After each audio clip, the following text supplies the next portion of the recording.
అది నీకు సంబంధం లేని వ్యవహారం అంటున్నాను. ప్రభుత్వంగా నిన్ను ఎన్నుకున్నది ఎందుకు? ప్రజా వ్యవస్థను నిన్నేమి స్వచ్ఛంద సంస్థగా చేయమని కాదు, అది కాదు. ఇక్కడ అది చేసినా ఒకందుకు బెటరే. వీళ్ళు అది కూడా చేయట్లేదు. వీళ్ళ కాన్సెప్ట్ ఏంటంటే ప్రభుత్వం ఏం చేయాలా? సంపద సృష్టి అంటే ఇదిగో నీకు 10,000 రూపాయలు నీ దగ్గరే చూసుకోయా, 50,000 నేను ఇస్తాను, నువ్వు చిల్లర కొట్టు పెట్టుకో బాగుపడతావు.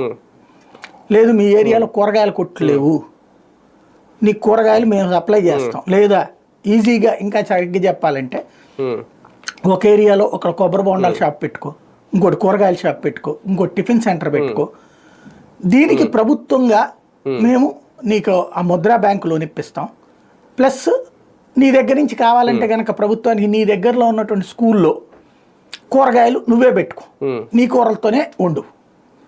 లేదా నువ్వే 2-3 డ్వాక్రా మహిళలు నీకు అప్పచెప్తాం, వాళ్ళతో కలిసి నువ్వే వంట కూడా వండించేసి, నీ దగ్గర ఎట్టా కూరలు ఉంటాయి కాబట్టి పనిలో పని గడిచిపోతుంది. చక్కగా ఆ దగ్గరలో ఉన్న స్కూల్కి కూడా నువ్వే సప్లై చేయి వంట, ఆ కాంట్రాక్ట్ కూడా నీకు ఇస్తా, అప్పుడు నువ్వు బాగుపడతావు. ఇది సంపద సృష్టి.